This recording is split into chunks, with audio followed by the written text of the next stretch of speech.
ఏది విత్తుతారో అదే కోస్తారు అని అంటారు. మరి జగన్మోహన్ రెడ్డి గారు హత్య రాజకీయాలు చేశారు, గొడ్డలి రాజకీయాలు చేశారు, హత్య చేయించిన వాళ్ళతో భుజాలు రాసుకొని తిరిగారు, సొంత చెల్లెళ్ళకే వెన్నుపోటు పొడిచారు, 5 కోట్ల మంది ఆంధ్ర రాష్ట్ర ప్రజలకు బీజేపీ పార్టీకి ప్రత్యేక హోదాను తాకట్టు పెట్టారు. ఈరోజు జగన్మోహన్ రెడ్డి గారు ఢిల్లీలో ధర్నా చేస్తారా? ప్రత్యేక హోదా కోసం ఎందుకు చేయలేదండి ధర్నాలు? 5 సంవత్సరాల మీద అధికారంలో ఉన్నారు కదా, మరి ఢిల్లీలో మీరు ప్రత్యేక హోదా కోసం ఎన్నిసార్లు ధర్నాలు చేశారు? ప్రత్యేక హోదా అసలు ఊసే లేకుండా చేశారు కదా. ప్రత్యేక హోదా గురించి మీరు ఏ రోజు పట్టించుకోలేదు, పోలవరం గురించి మీరు ఏ రోజు పట్టించుకోలేదు, రాజధాని గురించి అని చెప్పి 3 రాజధానులను కన్ఫ్యూజ్ చేశారు. ఆఖరికి కడప స్టీల్ ఫ్యాక్టరీని కూడా మీరు పట్టించుకోలేదు. విశాఖ స్టీలు మన రాష్ట్రానికే తలమానికం అయినా అమ్మేస్తామన్నా కూడా పట్టించుకోలేదు. ఈరోజు మాత్రం ఢిల్లీకి వెళ్ళి ధర్నా చేస్తారట. మీ కార్యకర్తను చంపేస్తే ఢిల్లీకి వెళ్ళి మీరు ధర్నా చేస్తున్నారే, మరి మీ సొంత చిన్నాన్నను చంపేసినప్పుడు మీరు ఢిల్లీలో ఎందుకు ధర్నా చేయలేదు న్యాయం కోసం? జగన్మోహన్ రెడ్డి గారు సమాధానం చెప్పాలి.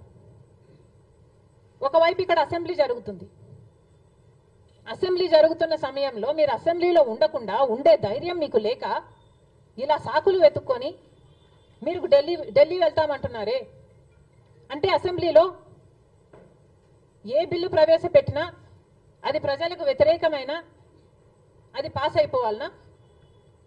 మీరు ఉన్నదే 11 మంది, కనీసం ఆ బిల్స్ మీద డిస్కషన్ మీకు అవసరం లేదా? మీరు కొట్లాడాల్సిన అవసరం లేదా? ఏం ఆలోచన చేస్తున్నారు జగన్మోహన్ రెడ్డి గారు?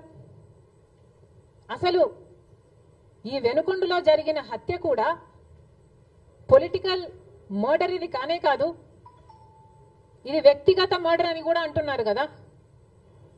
మేము ఏదో సాక్షి మీడియానో లేకపోతే టీడీపీ మీడియానో పట్టుకొని మాట్లాడడం లేదు. మా ఎంక్వైరీలు మేము చేసుకొని న్యూట్రల్ మీడియాతో లోకల్గా మేము మాట్లాడిన తర్వాత మేము వచ్చిన కన్క్లూషన్ ఏమిటి అంటే ఇది వ్యక్తిగత మర్డర్. మొన్నటి వరకు కూడా హత్య చేసిన వాళ్ళు, హత్య గురైన వాళ్ళు ఇద్దరూ వైసీపీతోనే ఉన్నారు. మరి అలాంటప్పుడు ఇది పొలిటికల్ మర్డర్ ఎలా అవుతుంది? ఈ పొలిటికల్ మర్డర్ అని మీరు చెప్పి మీరు ఢిల్లీకి వెళ్ళి ధర్నా చేస్తున్నారా? దేనికి? మీ ఉనికి కాపాడుకోవడం కోసం, మీ పార్టీ కోసం అని చెప్తున్నారు. ప్రజలు ఏం ఆలోచిస్తారు? ఈరోజు వరదలు వస్తున్నాయి మన రాష్ట్రంలో, వారిని వెళ్ళి పరామర్శించాలని మీకు అనిపించలేదు. కానీ వ్యక్తిగత మర్డర్లో మీ పార్టీకి సంబంధించిన 2 కొట్టుకొని చచ్చిపోతే ఈరోజు మీరు ఢిల్లీకి వెళ్ళి ధర్నా చేస్తారా? ప్రజల కోసం మీరు ఎందుకు నిలబడలేదు? మీ పార్టీ వాళ్ళు ఓటేస్తే మీరు గెలిచారా? మీ పార్టీ వాళ్ళ కోసమే మీరు ముఖ్యమంత్రి అయ్యారా? 5 సంవత్సరాలుగా మీరు ప్రజల కోసం పనిచేయలేదు, కానీ ఈరోజు ఢిల్లీకి వెళ్ళి ధర్నా చేస్తారట. సిగ్గుండాలి కదా. కానీ ఈ విషయంలో పోలీసులను కూడా అడుగుతున్నాం. నడి రోడ్డు మీద ఇలా హత్యలు చేసుకుంటుంటే పోలీసులు ఏం చేస్తున్నారు? ఆంధ్ర రాష్ట్ర పోలీసులుగా మీ బాధ్యత కాదా లా అండ్ ఆర్డర్ మెయింటైన్ చేయడం? ముఖ్యమంత్రి గారు, డిప్యూటీ ముఖ్యమంత్రి గారు చంద్రబాబు గారు, పవన్ కళ్యాణ్ గారిని కూడా ప్రశ్నిస్తున్నాం. మీ హయాంలో నడి రోడ్డు మీద ఇలా మర్డర్లు జరిగితే మీరు బాధ్యులు కారా? మీకు ఆపాల్సిన బాధ్యత లేదా? లా అండ్ ఆర్డర్ ఉన్నట్టా చచ్చిపోయినట్టా మన రాష్ట్రంలో? మళ్ళీ చెప్తున్నాం, మీరు జోక్యం చేసుకోండి, ఇలాంటివి కాకుండా చూసుకోండి. పోలీసులు కూడా అప్రమత్తంగా ఉండాలి. ఈ లా అండ్ ఆర్డర్ సిచ్యువేషన్ ని కంట్రోల్ చేయాల్సిన బాధ్యత పోలీసులకు ఉంది, ముఖ్యమంత్రికి ఉంది, డిప్యూటీ చీఫ్ మినిస్టర్కి ఉంది. దయచేసి మళ్ళీ ఇలాంటివి జరగకుండా చూడండి. Thank you.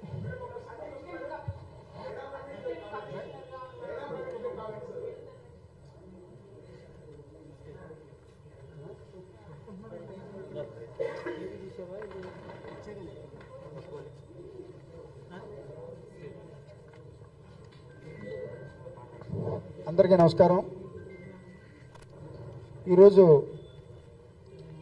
ఈ పత్రికా సమావేశంలో అధ్యక్షుల వారు